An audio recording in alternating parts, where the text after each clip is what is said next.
Ladies and gentlemen, welcome to Beast Watch. If you're unfamiliar with the show, what I like to do here is not quite a review and not quite an overview. It's to summarize an entire episode of your favorite shows in about 10 minutes. Sometimes I do a good job, sometimes I do a terrible job. Today, I'm feeling it though because we're discussing the mid-season premiere of The Flash. So it's season 1, episode 10, Revenge of the Rogues. Spoiler warning! I do delve into all spoilers within these shows, so if you haven't seen the latest episode of your favorite show, you might want to go and check that out and then come on back here and watch this episode of Beast Watch. You have been warned. No complaining. So, the episode opens up with Barry. He is outside in the field working on his speed and his power. You can tell this dude's not been taking a break. He's been really pushing himself, getting stronger and faster. Cisco's kind of chasing him around with these drones that are shooting like bullets and missiles. He's dodging this, he's dodging that, he's dodging everything they throw at him. He's really starting to push himself, and then something awesome that happens right from the get-go. He slows down time, jumps up in the air, catches this missile in midair, and just flings it back around into the drone. The drone explodes, and you're like, okay, here's the Flash. It's Flash time. Let's get flashy. So we cut to Captain Cold. Captain Cold is a little bit cheesy. Now, the show overall is a little bit cheesy, but I'm such a big fan that I really don't care. I love it. It's the CW. I'm expecting a little bit of that cheese, a little bit of that mozzarella thrown in there from time to time, but Captain Cold is like extra cheesy. So we see Captain Cold, he comes in, he breaks into this garage, sets off all these car alarms, he's got some kind of like homeboy with him. This guy's just angry at everything, he's pissed off all the time. It turns out Captain Cold reveals, he says to his homeboy, he'll be here soon. So his homeboy's all jacked up and pissed off all the time, like I said, and he's just kind of like, Who, Captain Cold? Who is coming? Captain Cold reveals, of course, he set off all these car alarms as a trap to lure the Flash to come.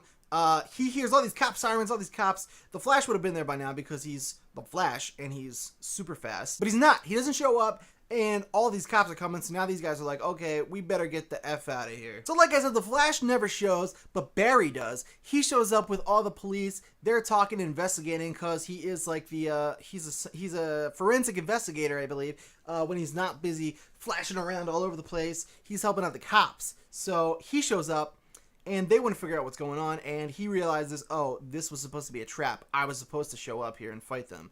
I didn't.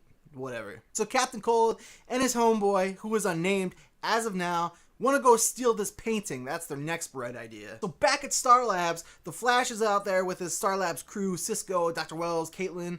The whole crew is back. They kind of decide, well, Dr. Wells kind of puts it in Barry's head that it would be better to not fight Captain Cold. It might be better to go about this a different way to reduce casualties. And this doesn't seem suspicious at first. You're like, okay, good idea. He doesn't want to kill all these people. But that comes into play a little bit later on. So then we see Iris.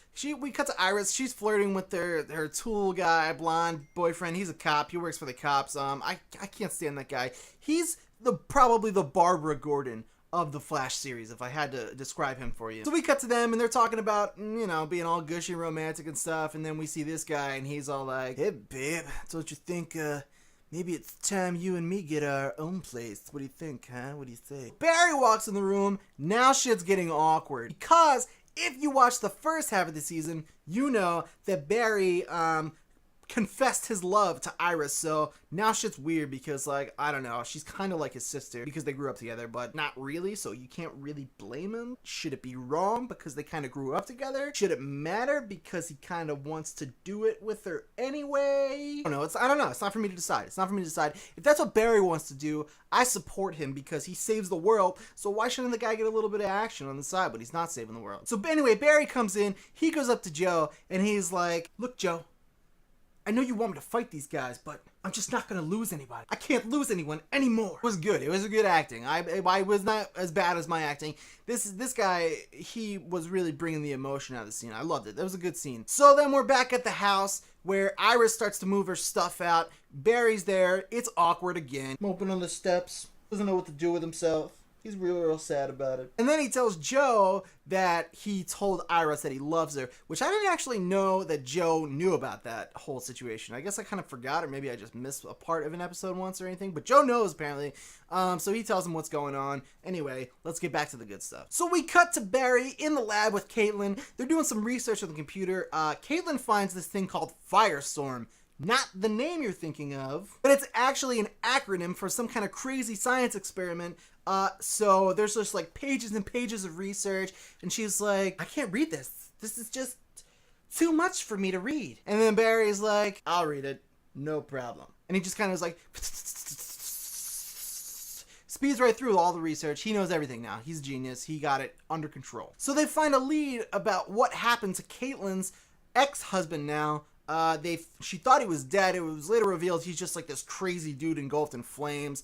And, he is a metahuman, as they refer to them in the show, like the Flash. So they got a lead. She wants to find out what's going on. So then we find Cisco. He's at the police station. He's outfitting all these cops with like these crazy heat shields, and they're just going to be like totally resistant to Captain Cold's gun now.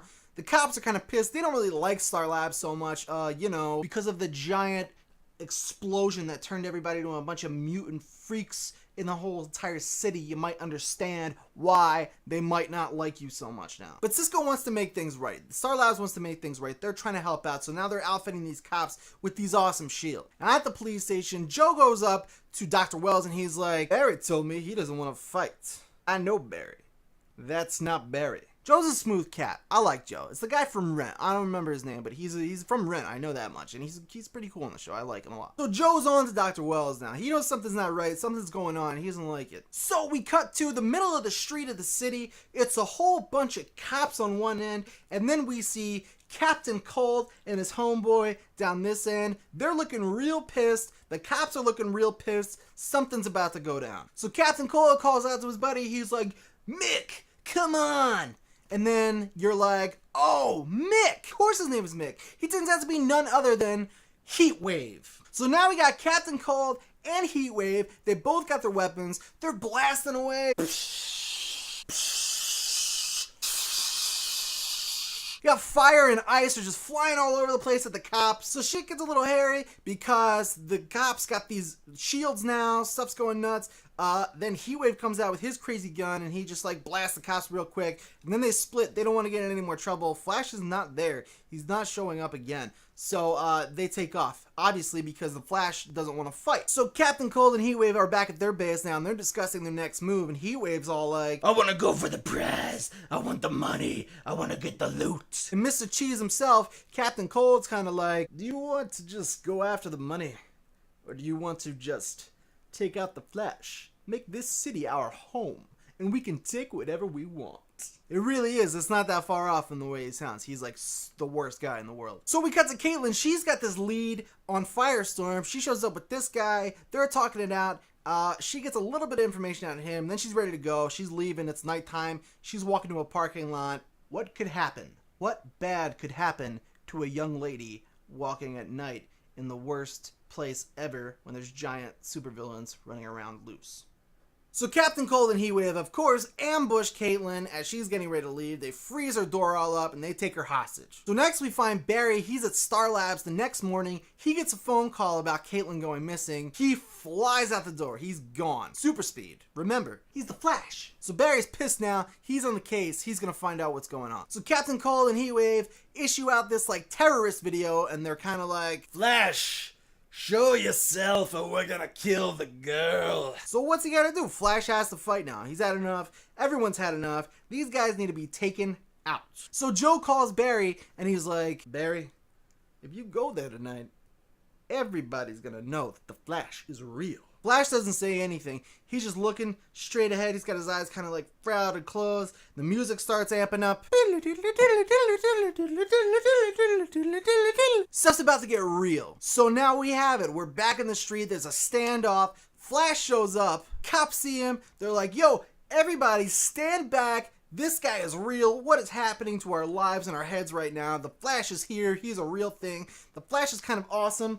Standing in front of the cops. He's backing everybody off. He's ready to go. He's ready to rumble. Flash's eyes start filling up with electricity. He's getting all jacked up and jazzed up. Now I'm all jacked up and jazzed up. I'm pretty much peeing my pants at this point. And then the fight begins. There's ice and fire flying all over the place. It's a mess. The Flash is running circles around these guys. He's running up sides of buildings. He's running down sides of buildings. He's running all over the place. And these guys are trying to like put up these big ice barriers. And what do you think the Flash does? Breaks right through the ice barriers. He just keeps on coming at him, and they don't know what to do with this guy now. And Joe and Caitlin break into this warehouse. They figure out where Caitlin is. They break in. They save her. All these bombs are booby-trapped off. Everything goes off, but they manage to get her out anyway because they're the good guys, and that's what happens. So then Barry realizes, okay, I gotta get them to cross their streams like Ghostbusters and get this just explode everywhere. That's how I'm gonna stop them. I'm gonna get this fire and ice gun to cross, and it's gonna explode them, and I'm gonna do it, and here I go. So he realizes he's gotta slow down instead of speed up. So now they're just shooting him. He's just walking through it, taking it right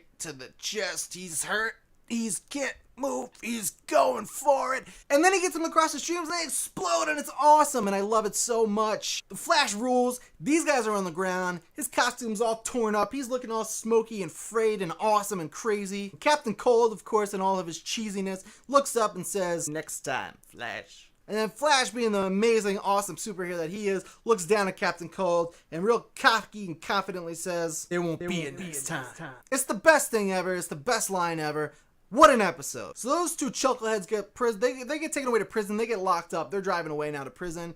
The cops are all talking about what a hero Flash is, like the next day at the precinct. Everyone's loving the Flash now. He's real. He's out there. He's on blast. But everybody loves him. He's a hero. And Barry overhears it and he likes it. He's like, sweet. Now people get to appreciate what I've been doing for them all this time. It's a good time all around. Everyone's loving it. So Iris and Tool Guy are moving out of the place. Barry's sad again. He's just kind of like sitting back in his spot on the stairs. But he gets up and he makes some dumb joke and he's like, "We'll be okay sometime. We're gonna be fine." And then Iris is kind of like, "Yeah, we will be fine, Barry."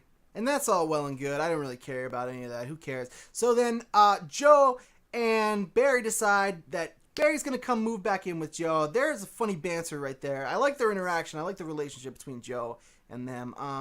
And that ends the episode. Until, of course, the armored car that's taking away Captain Cold and Heatwave gets stopped and broken open. And then Captain Cold looks at the back door and he just says, "Hey, sis." Who is Captain Cold's sister? I know, but that's for you to find out. And that was it. That was the whole episode. And, you know, I make fun of the cheesiness because it's fun to make fun of the cheesiness, but I really think there's some good acting on this show. I love Grant Gustin as the Flash. I love the dude who plays Joe. I should really probably figure out what his name is. I think this show is going to be on for a while. The CGI could look a lot worse than it does. It actually impresses me all the time. I think it looks great. It looks like just a lot better than I was expecting the special effects to look like. You got a good supporting cast.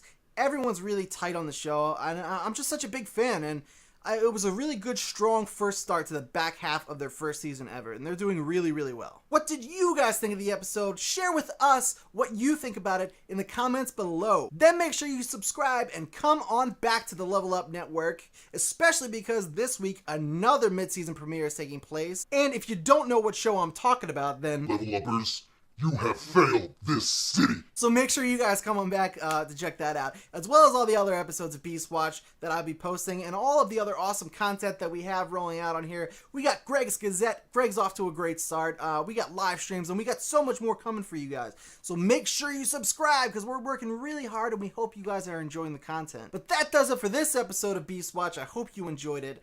For the Level Up Network, I am the Beast NJ, and until we meet again, folks, sit back, relax, and enjoy the shows.